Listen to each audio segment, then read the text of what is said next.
ఇంకోటి మ్యారేజెస్ కూడా చాలా మందికి ఈ కాలంలో ఇప్పుడు మనం చూస్తే గనుక మ్యారేజెస్ ఎక్కువ తొందరగా అవుతలేదు. మీ కాలంలో చూస్తే గనక తొందరగా పెళ్లిళ్లయిపోయేది, అసలయిపోయేది. అందుకు అంటే అప్పటి రేఖలు ఇప్పుడేమైనా రేఖలేమైనా మారాయా సార్? రేఖలు మారలేదు. రేఖలు కూడా మారుతున్నాయి. ఎలాగంటే మన మానసిక స్థితిని బట్టి, ఓకే, మన మైండ్ని బట్టే కదా మనం కర్మలు చేస్తాము. అవును. మన ఆలోచన కోరికలను బట్టి మనం కర్మలు చేస్తాం. కర్మలకు అనుగుణంగా ఈ రేఖలు ఏర్పడతాయి. ఓకే. అంటే ప్రారంభంలో మనం చేసినటువంటి కొన్ని కర్మలకు అనుగుణంగా ఇప్పుడు చేయబోయే కర్మలకు అనుగుణంగా ఈ రేఖలు ఏర్పడతాయి.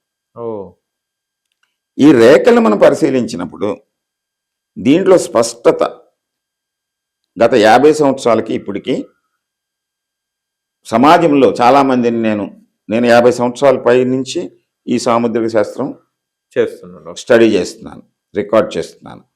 అప్పుడు జనరేషన్స్కి ఇప్పుడు జనరేషన్స్కి ఈ హస్తరేఖల్లో ఈ స్వరూప స్వభావాల్లో చాలా వ్యత్యాసం కనబడుతుంది. అంటే మన బిహేవియర్లో మార్పు వచ్చినట్లే. కానీ కాలం అప్పుడు ఇప్పుడు ఒకటే కదా. అవును, అదే ఉదయం అదే సాయంత్రం.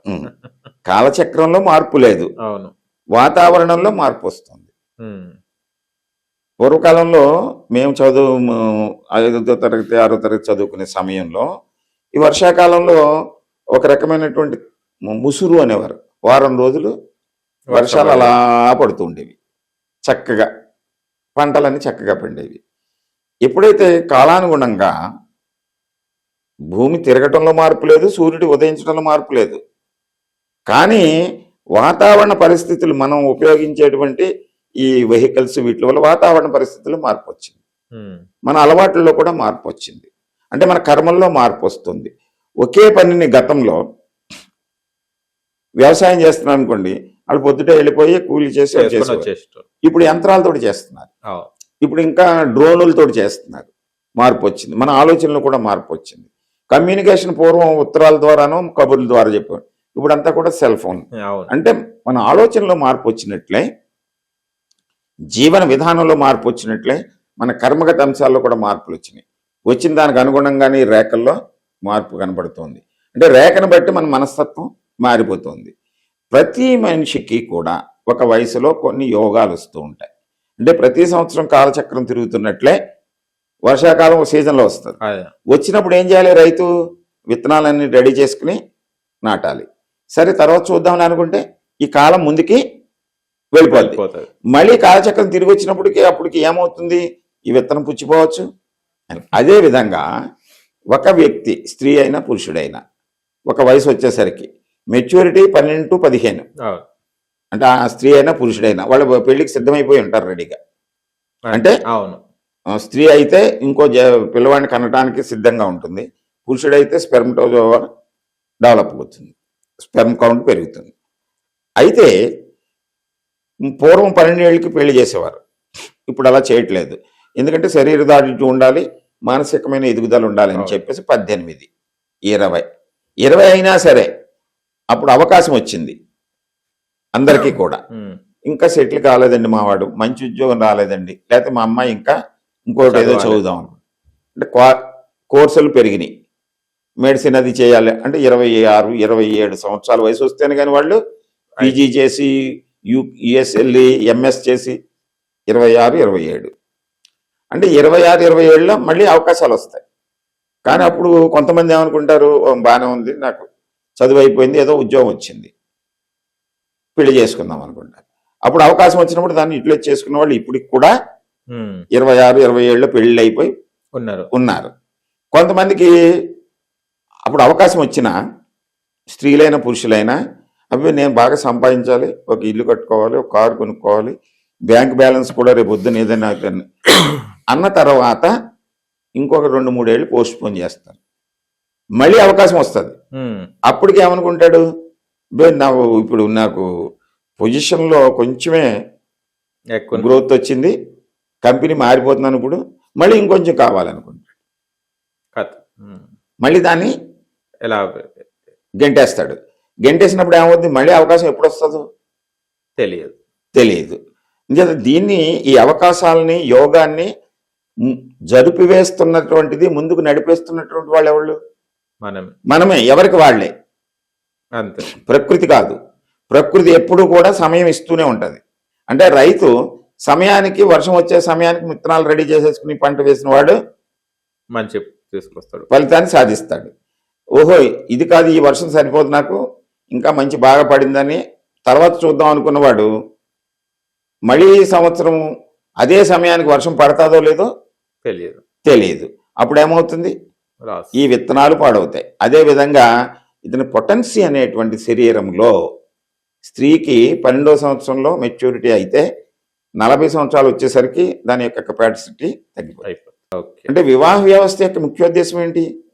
సంతానాన్ని కనటం, ప్రకృతికి సహకరించడం, మనం ఆనందాన్ని పొందటం. మీరు ఆనందాన్ని ఎక్కడ పొందుతున్నారు? ఆనందాన్ని బయట వెతుక్కుంటున్నారు. అంటే మేడలు, మిద్దెలు, హోదాల్లో వెతుక్కుంటున్నారు. వెతుక్కున్నప్పుడు ఏం చేస్తారు? సహజంగా ఆ రేఖలు ఆ రకమైనటువంటి విచ్ఛిన్నం అవుతున్నాయి, పొడిగింపబడుతున్నాయి, ముందుకు నడిపేస్తున్నారు. అలా కొంతకాలం అయ్యేసరికి 35 వచ్చినా 40 వచ్చినా పెళ్లిళ్ళు కాకుండా ఉంటుంది. ఆ తర్వాత పెళ్లి చేసుకునే ఉపయోగం ఏమిటి? అప్పుడు పెళ్లి చేసుకుందామని కోరిక కలిగిన ఇప్పుడు ప్రస్తుతం నడుస్తున్నటువంటిది సరి అనేటువంటి మ్యాచెస్ రేఖ తన కోరికలకు అనుగుణంగా ఉండవుగా. అంచేత ఇంకా అలా ఉండిపోతున్నారు. ఇప్పుడైనా తెలుసుకుని ఇది అల్టిమేట్గా మన యొక్క జన్మ యొక్క సార్థకత ఏమిటి, సంసారిగా ఉండాలా సన్యాసిగా ఉండాలా నిర్ణయం చేసేసుకుంటే, సన్యాసిగా నిర్ణయం అయిపోయింది అనుకోండి, సన్యాసిని గాను ఆ లైఫ్ని ఎంజాయ్ చేయొచ్చు. కానీ 100కి 99.9% సంసారంలోనే ఉంటారు. సన్యాసులుగా ఉండరు. ఆ 1% ఎలాగా సన్యాసులుగా 0.1% ఉంటారు. కానీ సంసారిగా ఉన్నటువంటి వాళ్ళు ఖచ్చితంగా ప్రకృతి నియమాలను పాటించినప్పుడు టైంకి వివాహం అవుతుంది, సంతానం కలుగుద్ది, అన్ని సవ్యంగా జరుగుతాయి. అవి రేఖలు సూచిస్తాయి, అవి చెప్తుంది. ప్రకృతి చెప్పినట్లే ప్రకృతిలోంచి వచ్చినటువంటివి రేఖలు. మనం పరిశీలించుకుని కొన్నిటిని మనం వదులుకుని కొన్నిటిని యాక్సెప్ట్ చేసి ముందుకు వెళితే ఎవరి జీవితమైనా ప్రశాంతంగానే ఉంటుంది. ఓకే. సరే, హస్త సాముద్రికంలో చిన్నపిల్లలకు జాతకం చూపెట్టి రాపించుకుంటుంటారు. ఏ ఏజ్ వాళ్ళైతే చూపెట్టుకోవచ్చు సార్? హస్త సాముద్రిక శాస్త్రంలో రాయించుకోవడం అనేటువంటిది ఉండదు. ఓకే. ఏ వయసులో అయినా చూడొచ్చు. ఓకే. ఇప్పుడు మనం ఇక్కడ పుట్టినప్పుడు 0, 12 ఏళ్ల వరకు కూడా సాధారణంగా ఉంటే చూపెట్టొద్దని చెప్తాం. ఎందుకనంటే సామాన్యంగా వాళ్ళు పెరుగుతున్నారు, ఎదుగుతున్నారు. అలా కాకుండా కొంతమందిలో ఆరోగ్య సమస్యలు ఉంటాయి, ఎదుగుదలలో తేడా ఉంటుంది. కొంతమందిలో మానసిక సమస్యలు ఉంటాయి, బుద్ధి వికాసంలో తేడా ఉంటుంది. అటువంటి సందర్భంలో చిన్న వయసులో అయినా సరే మనం చూడొచ్చు. ఇక్కడ జీవిత రేఖ సరిగా లేదనుకోండి, వాళ్ళకి కండరాల బలహీనత, చిన్న వయసులోనే నరాల బలహీనత, వాళ్ళు సరిగ్గా నడవలేకపోవటం, ఎదక్కపోవటం, గ్రోత్ ఉండదు. శిరోరేఖల తేడా ఉందనుకోండి, వాళ్ళ ఆటిజం అని, బుద్ధిమాన్యం అని, హైపర్ యాక్టివిటీ అని, వాళ్ళు సరిగ్గా నిలబాటుగా ఉండరు. పిల్లలు కంగారుగా తొందరగా గందరగోళం చేస్తూ ఉంటారు.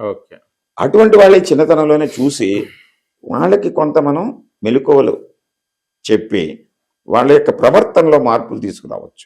అందుకోసం చిన్నతనంలో అయినా సరే చూడొచ్చు. ఓకే.